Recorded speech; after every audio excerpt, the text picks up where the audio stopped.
If you have just one day to spend in Copenhagen, how should you spend it? What should you see and what should you do? These are the questions that I will answer in this video. And no, this is not just another video of me reading the top 20 places out from the guidebook. I will, through the screen, take you by the hand and walk you through the city and show you the best itinerary in Copenhagen. That's how this video will help you. And make sure to stick to the end where I introduce what you should be eating of Danish specialties on your way through the city.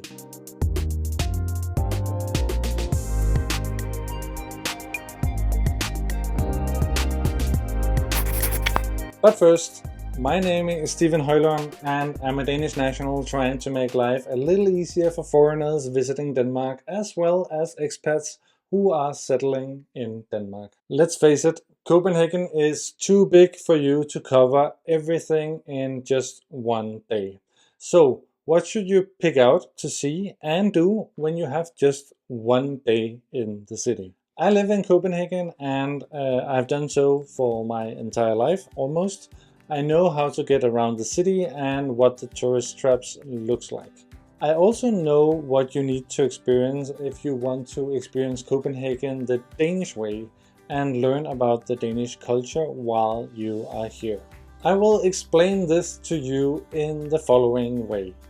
First, I will present you with a map with an itinerary of all the things you need to see. It's sort of a circle, so you can start anywhere depending on your starting point. All sites are in the description below as well. 2. I will explain you step by step how your day will look like and what you need to do to optimize your experience and get as much out of the city as possible. And finally, 3, I will add all the relevant links in the description below so that you can check them out on the go or look them up before coming to Copenhagen. Now, before we start, please hit the subscribe button below and write "I subscribed" in the comments. That will help other people to find this video as well, and I thank you in advance. It's morning and you have just arrived in Copenhagen for your one-day tour of the city. If you come here from the airport, you should take the train or the metro to the city center and store your luggage somewhere. Because you're going to cycle on a bicycle and therefore you cannot really bring your luggage around during the day. In Copenhagen Central Station there are luggage handling, but in the rest of the city you can easily find plenty of places to store your luggage as well. Look in the description of the video where I link to some of the places where you can store your luggage. Now you're rid of your luggage, then it's time to find a bicycle for you because you're going to spend the rest of the day on a bicycle. The Danes bike a lot and it's not only part of the culture, it's also an essential thing if you want to experience Copenhagen the Danish way. Also, it's the most effective, cheap and reliable way to get around in Copenhagen. So, when you reach the city center and have stored your luggage, you are going to rent a bicycle for a day either through an app or through a bike shop. Depending on the choice of service you choose, it will cost you equivalent to about $20 to $40 for the day. I will recommend you to try out the apps first and find a free available bike nearby. It's faster depending on where you are in Copenhagen. Also, you can leave the bike anytime you want, if necessary. Most importantly, it's about hitting the road as quickly as possible this morning. And to do just that in a safe manner, I have made a whole video that I link to here and in the description. This video will explain everything you need to know about safety and how to ride a bike in Copenhagen. Now you're on your bike and hitting the road in Copenhagen, so we need to look at where you are going. To that end, I have created an itinerary for you to follow. You don't need to follow it street by street as long as you are hitting the landmarks and activities that I will point out to you. Probably you will start from the central station if you came by train. If you came by metro, you are likely to start from Kongens Nytorv. And finally, if you came with a cruise ship, you will start out by the Little Mermaid. Now let's get started on the attractions you will see today. First up is Tivoli Garden. I love Tivoli, and so does everyone visiting the old theme park.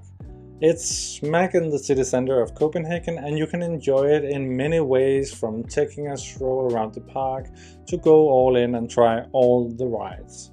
Since you only have like one day today in Copenhagen, you might not have time to enter Tivoli. It does require at least some hours, unless you just want to stroll the garden quickly and also pay the entrance fee, which is not cheap. Consider making Tivoli an end destination of the day. There are many good restaurants in the garden, and Tivoli is also very nice in the dusk and nightfall. Just around the corner from Tivoli is the Copenhagen Townhall. This is the city's administrative heart, built in national romantic style, with a lot of interesting symbols and figures both inside and outside of the building. It's tradition that whenever Danish athletes win championships in the most popular sports like football and handball, they will be celebrated standing on the balcony facing the town hall square, where you will have a lot of people gathering. You can walk inside the town hall and have a look as well. It's very beautiful, but I don't recommend you to spend longer than maybe 10 minutes of your busy day. Before you continue your sightseeing, there's a statue of H.C. Andersen, the famous fairy tale writer, outside and to the left of the entrance of the town hall. To some, this is a good photo opportunity. A Copenhagen attraction that I do recommend you to pay to enter is the Round Tower. This iconic tower was built by King Christian IV in 1642. It's the oldest observatory still in operation, and it's a great place to get a good view of the city. The spiral ramp is making up for stairs, making it easy to climb the tower, but of course you should consider not ascending if you are not comfortable with a lot of stairs and heights altogether. This attraction will probably take you 20 minutes to half an hour to experience. And after this physical activity, I recommend you to try Danish pastry and maybe grab a cup of coffee. Since the next activity is to walk one of the longest walking streets in the world, you will have an easy time picking a cafe during this activity. If not, you will find some good cafes at Højlund. Often people confuse Strøget with the other walking street in Copenhagen called Købmagergade. It does not really matter, because they are both long walking streets with an excellent selection of shops. The closer you get to Kongens Nytorv and the shopping center Magasin, the fancier the shop gets. My recommendation is not to spend too much time on either walking street, as the shops here are more or less the same as you will find back home. Instead, I do recommend you to go to Højlund and grab a cup of coffee and see the statue of Bishop Absalon, who founded Copenhagen in 1167. From here you can see our next destination, which is Christiansborg Palace, the Danish parliament and government building. You can visit several parts of the palace, including the royal reception rooms, the royal stables, and the old court theatre. This will take you at least an hour, so you should probably only do it if you have a very keen interest in the royal reception rooms. If you are hungry, you might also stop for a bit of smørrebrød, that is open-faced sandwiches, in the restaurant in the Tower of Christiansborg, opened by the Danish chef Claus Meyer, who is one of the fathers of the new Nordic cuisine. If not here, then you find smørrebrød in many other good restaurants close by, and smørrebrød is what you should eat to have a proper Danish lunch. Pro tip here: tucked away behind the Supreme Court, you find Thorvaldsen's Museum, which is a true gem for everyone loving classical sculptures. Right next to Christiansborg Palace, you find a secret treasure.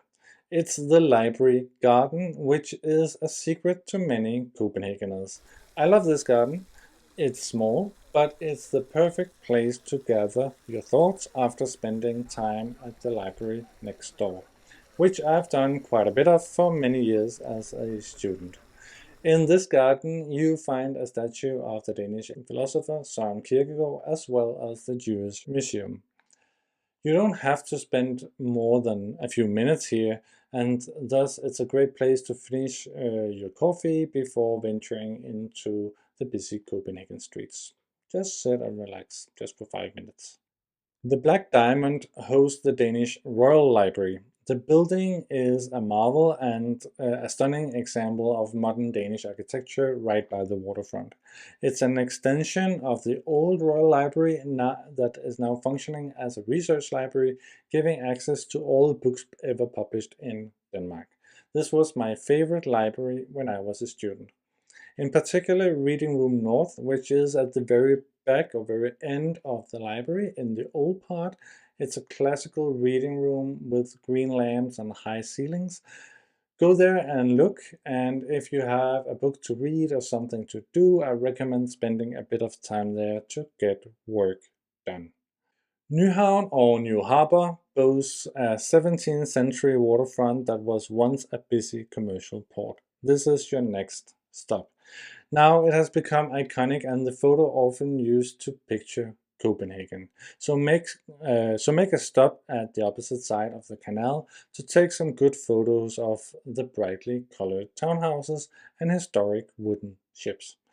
Nyhavn itself is very visited and therefore it can take a while to walk the street itself, but restaurants here are still decent and many Danes still come here to have a beer or dinner with friends during the summer. It's also from Nyhavn that canal tours depart from, and I would highly recommend you to take one. It takes about an hour and costs around 150 kroner depending on the vendor, but the route is more or less the same. You can also board the canal tours on other locations. Kongens Nytorv is a prominent square surrounded by historic buildings, the Royal Theatre and Magasin du Nord, which is a big shopping center. This square is where the walking street Storel ends, and from here you can enter Frederiksstaden, which is the most expensive and lavish part of Copenhagen. In Frederiksstaden you find the beautiful marble church, which is impressive, especially the dome, which is one of the largest in Northern Europe. The church stands regally in the Frederiksstaden district and is known for its awe-inspiring architecture. You can walk into the church for free. So I recommend you just do that and then move on to the next stop, which is Amalienborg Palace. Amalienborg Palace is right next to the marble church. This is the winter home for the royal family, and here you can watch the changing of the guard daily at around noon, a ceremony that lasts about 20 minutes. You can tour the museum to delve deeper into the history of Denmark's monarchy, which you should do if you have about an hour and if you are particularly interested in royalty. A short walk from Amalienborg Castle in just a few minutes on bike, you will find Esplanaden. Esplanaden, it's sort of a place that the royal family uses to be ferried to Dannebro, which is the royal yacht. It also boasts Gefion Fontaine and St. Albans Church. And there's an entrance to Castellet, which hosts military buildings and cultural events. Castellet is a beautiful park, and you should take the opportunity to bike through the park to the Little Mermaid that is close by. The Little Mermaid actually used to be the iconic symbol of Copenhagen back in the 70s before it became Nyhavn. The Little Mermaid is a fairy tale by H.C. Andersen, popularized by Walt Disney. But in Denmark, this story is not as popular as the Ugly Duckling or the Little Match Girl. Therefore, most Danes don't quite understand the hype about this little underwhelming statue outside of the center of Copenhagen. For that reason, I also think you can skip it, especially if you take a canal to a boat, which will most certainly sail by anyways. On the other hand, it's a photo opportunity if you can get all the other tourists to move for just a few seconds. On your way back to the city center, cycle through Nyboder. Nyboder is a historic district known for its rows of yellow houses originally built to house the Danish Navy's personnel. You don't need to stop here, just cycle through and experience this special district that still hosts military personnel. The houses were built by Christian IV, who also built the Round Tower and Rosenborg Castle, which you are about to see. On your way to Rosenborg Castle, which is the next stop, you will notice a huge palace-like building. That is the National Gallery of Denmark, also known as SMK, Statens Museum for Kunst. Now you know where it is. Rosenborg Castle is a Renaissance castle and it used to be a summer residence for Christian IV. Now it serves as a museum displaying royal artifacts including the crown jewels in the treasury. You can walk around the castle without having to pay entrance fee, so I recommend you doing that and not entering today. If you were in Copenhagen for more days, I think Rosenborg Castle is a great place to visit if you like royalty and history. King's Garden is the garden surrounding Rosenborg Castle. It's one of the most loved gardens by the Copenhageners. And in a sunny summer day after work, they will swarm the park to hang out with friends and beer. The park has a lot to offer and you can find a few cafes and nice hidden benches where you can sit and reflect on your day and enjoy the distant buzzing of the city. Next up is Christianshavn. Christianshavn is a beautiful district with canals and ramparts. It was built by, you guessed it, Christian IV, who invited Dutchmen to settle and dig out the canals. So if you think of Amsterdam as you cycle through Christianshavn, you know now why that is. Christianshavn offers cobbled streets, nice cafes and restaurants, and a few other attractions that I will tell you about in just a second. For example, our Saviour's Church is my favorite church because of the helical spire with an external winding staircase that offers a panoramic view of Copenhagen. You can climb the staircase, which is an unforgettable experience, especially because it gets narrower and narrower as you get higher and higher up the tower, leaving little room for others to pass you on the way down. So pretty nerve-wracking, but highly recommendable if you want a little bit of exercise and a little bit of a thrill. Close to our Saviour's Church, you find the Freetown Christiania, also known as Staden. It is essentially a squatted military barrack that became a large hippie collective in 1971.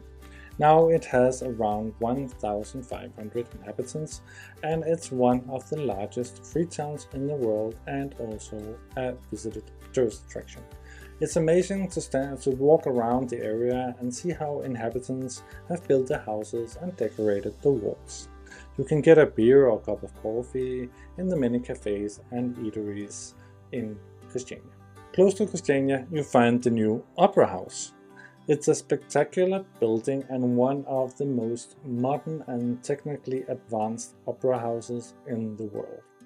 Located in the waterfront opposite Amalienborg Palace, it provides not only world-class opera but also stunning view of the harbour. Enjoy a visit to the Opera Park just next to the Opera House. It's a great place to just sit and rest a little bit and enjoy the view of Amalienborg Castle and the harbour. If you're tired and it's about dinner time, you should cycle to REFFEN on Refshaleøen. It's Copenhagen's largest street food market. Here you find international and local foods and you can enjoy live music and experience the vibrant atmosphere. In the summer, REFFEN is packed in the afternoon and in the evening, but I'm sure we'll find a place for you too. It's a great place to wrap things up because you have a beautiful sun setting over Copenhagen from REFFEN. As a final joker on your trip, I have included CopenHill. It's an innovative waste-to-energy plant with a ski slope and hiking area on top of it. It's made by architect Bjarke Ingels and it's free to climb to the top. You will then have a spectacular view of Copenhagen and the Sound and bridge to Sweden. It's easy to reach from Christiania or REFFEN, and it's worth the trip, I think. Wow, that was a lot of stuff packed in one day. Now, before you start watching another video about Copenhagen, I need to remind you not to forget to, first of all, eat Danish pastry as a snack along the way. 2.